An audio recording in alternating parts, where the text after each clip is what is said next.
आइए इस सेशन में बात करते हैं स्टैंडर्ड टूल बार जो आपकी है इसके सबसे लास्ट ऑप्शन ड्राइंग लाइंस के बारे में।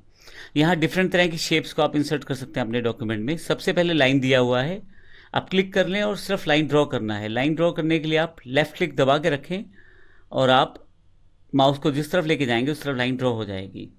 मैं आपको बता दूं कि अगर आप शिफ्ट बटन को भी साथ में दबा के रखते हैं लाइन ड्रॉ करते हुए तो लाइन आपकी बिल्कुल सीधी आएगी। तो इस तरह से आप ये प्रयोग कर सकते हैं।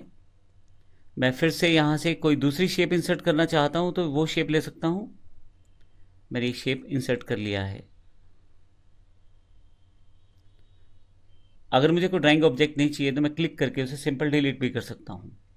जब आप किसी ड्राइंग ऑब्जेक्ट पे क्लिक करेंगे तो उस ड्राइंग ऑब्जेक्ट के आसपास आपको काफ़ी सारे बॉक्सेस दिखाई देंगे।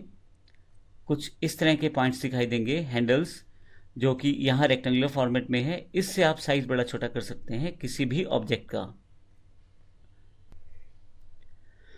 जब आप कोई शेप ड्रॉ करेंगे तो उसके यहाँ पे डिपेंड करता है शेप पे। यहाँ देखिए, अगर आपके पास यहाँ पे डॉट या सर्कल जैसा कुछ दिखाई दे रहा है तो उससे आप इस शेप का आकार बदल सकते हैं। जैसे मैं यहाँ पे माउस को क्लिक कर दूँ और इसे अंदर की तरफ लेके आऊँ तो देखिए सर्कल में कन्वर्ट होता जा रहा है, और इसको बाहर की तरफ लेके जाऊँ तो इसके जो कोने हैं बिल्कुल स्पार्ट यानी कि रेक्टेंगुलर फॉर्मेट में आ गए हैं। तो इस तरह से आप इसको प्रयोग कर सकते हैं। मैं कंट्रोल जेड कर देता हूँ अभी यहाँ पे। अगर मैं इस शेप की सेटिंग्स करना चाहता हूँ तो अगर मैं इसको टेक्स्ट के बीच में रख दूँ यहाँ पे, जब भी आप इस बॉक्स पे क्लिक करेंगे जो आपने शेप ड्रॉ किया है, आपके पास यहाँ पे एक बार एक्स्ट्रा आ जाएगी जो कि ड्राइंग बार है। माउस बाहर क्लिक करता हूँ तो देखें यहाँ से ड्राइंग बार हट गई है, लेकिन जब क्लिक करूँगा तो फिर से वापस आ जाएगी। इस वक्त ये अवेलेबल है। तो यहाँ से मैं ये टेक्स्ट के ऊपर मैंने रखा है इसे, तो मैं टेक्स्ट के बेस पे इसे सेटअप कर सकता हूँ। देखें ये रैप ऑफ है, ये पेज रैप है जिसमें मेरे पास टेक्स्ट जो है चारों तरफ है इमेज के या पिक्चर के या शेप के। और यहाँ पे मैंने ऑप्टिमल पेज रैप कर दिया है। रैप लेफ्ट सिर्फ लेफ्ट साइड पे टेक्स्ट है, रैप राइट सिर्फ राइट साइड पे टेक्स्ट है, और रैप थ्रू बीच में से भी टेक्स्ट गुजर के जा रहा है। मैं इसके अलाइनमेंट सेटअप कर सकता हूँ लेफ्ट सेंटर राइट के रूप में। अभी मैं इसे सेंटर कर देता हूँ। आप टॉप, सेंटर और बॉटम भी सेटअप कर सकते हैं। अगर आपके पास इमेजेस ज़्यादा हैं तो आप उसको आगे पीछे सेटअप कर सकते हैं। जैसे मैं यहाँ पे इसके साथ एक और शेप ड्रॉ कर लेता हूँ यहाँ से, और ये शेप थोड़ी डिफरेंट फॉर्मेट की है। तो अब मैं इन दोनों शेप्स पे काम कर सकता हूँ। मैं अगर इन दोनों को आपस में रख लूँ तो अगर मुझे किसी शेप को आगे या पीछे करना है तो मैं इन बटन्स के साथ कर सकता हूँ। ब्रिंग टू फ्रंट का मतलब है आगे लेके आना। तो अगर मुझे पिछले वाले शेप को आगे लेके आना है तो उसके लिए मैं पीछे वाले शेप पे क्लिक करूँगा और ब्रिंग टू फ्रंट कर दूंगा। तो देखिए मेरे पास शेप जो ये आगे आ गई है। लेकिन आइए मैं इसके पहले कलर चेंज करने सिखा देता हूँ ताकि आपके लिए आसान हो जाए समझना। यहाँ आपके पास कलर सेटअप दिया गया है। सबसे पहले आप लाइन स्टाइल सेट कर सकते हैं,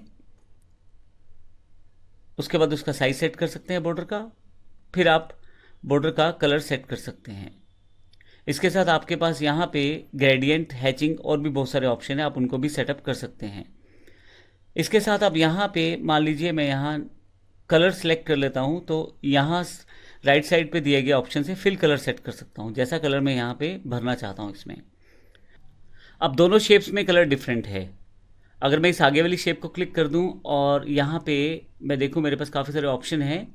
ब्रिंग टू फ्रंट पहले से फ्रंट में है, मैं पीछे वाली इमेज को या पीछे वाली शेप को क्लिक करके ब्रिंग टू फ्रंट कर देता हूँ तो वो आगे आ जाएगी।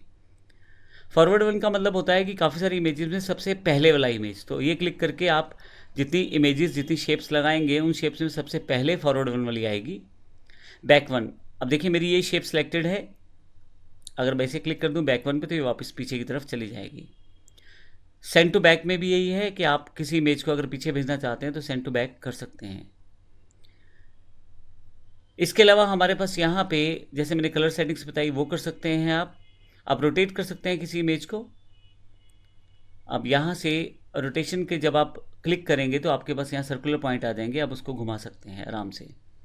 आपको रोटेशन हटाने के लिए फिर से इस पर क्लिक करना है ताकि आपके पास रेक्टेंगुलर पॉइंट आए, ताकि आप आसानी से साइज़ को बड़ा छोटा कर सको। अगर आप क्लिक करेंगे यहाँ रोटेट पे तो आपके पास सर्कुलर पॉइंट्स आएंगे जिनसे आप रोटेशन कर सकते हैं, और रोटेशन हटाने के लिए फिर से आपको रोटेट पे क्लिक करना पड़ेगा ताकि सिंपल रेक्टेंगुलर पॉइंट आ जाएँ, ताकि आप फिर से साइज़ को बड़ा छोटा कर पाएँ। इसके अलावा आपके पास पॉइंट्स का ऑप्शन है, पॉइंट्स सेटअप किए जा सकते हैं। और फाइनली आप कैप्शन इंसर्ट कर सकते हैं इसमें। मैं इसका एक कैप्शन इंसर्ट कर देता हूँ। माय फर्स्ट शेप के रूप में और ओके कर देता हूँ, तो वो आपके पास यहाँ पे कैप्शन अवेलेबल हो गया है। तो इस तरह से आप शेप्स के साथ काम कर सकते हैं।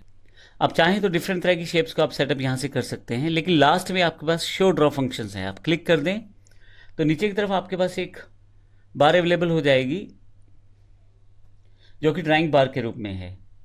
अब यहाँ पे आपके पास सिलेक्शन ऑप्शन है, आप सिलेक्ट कर सकते हैं किसी भी शेप को, लाइन ड्रॉ कर सकते हैं, लाइन एरोज को सेटअप कर सकते हैं। मान लीजिए मैं एक लाइन ड्रॉ कर लेता हूँ यहाँ पे, तो इसका एरो स्टाइल आप सेटअप कर सकते हैं। यहाँ से किस तरह का एरो स्टाइल आपको चाहिए वो सेटअप कर सकते हैं।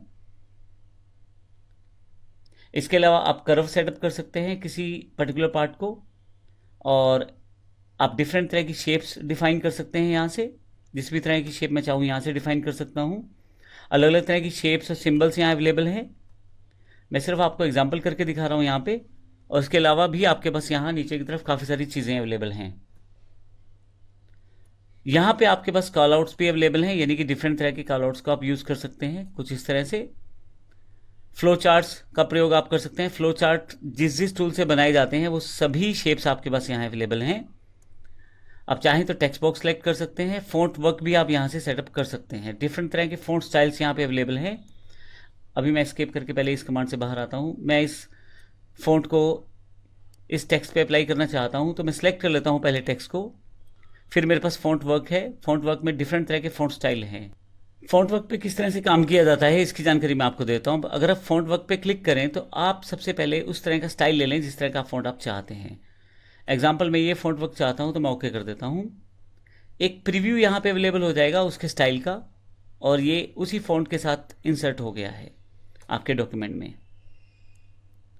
मैं थोड़ा सा इसे ऊपर की तरफ ले जाता हूँ और थोड़ा सा जूम साइज़ में छोटा कर देता हूँ ताकि आपको क्लियरली नज़र आ जाए कि क्या आपके पास दिखाया जा रहा है। तो एक स्टाइलिश फ़ॉन्ट मेरे पास अवेलेबल है। मैं अगर इस पर डबल क्लिक कर दूं तो मेरे पास देखिए यहाँ टेक्स्ट लिखा आ जाएगा। इस टेक्स्ट को मुझे चेंज करना है उस टेक्स्ट में जो मैं यहाँ पे लाना चाहता हूँ। मैं यहाँ CCC टाइप कर देता हूँ और बाहर कहीं भी क्लिक करने पे ये फाइनलाइज हो जाएगा। तो इस तरह से आप फ़ॉन्ट वर्क का प्रयोग कर सकते हैं। तो इस तरह से हमने बेसिक कमांड्स देखी हैं सारी स्टैंडर्ड टूल बार के साथ। अगले सेशन से हम बात करेंगे इम्पोर्टेंट मेन्यू कमांड्स की जो हमारे नॉर्मल रूटीन वर्क में बहुत इंपॉर्टेंट रहती हैं। धन्यवाद।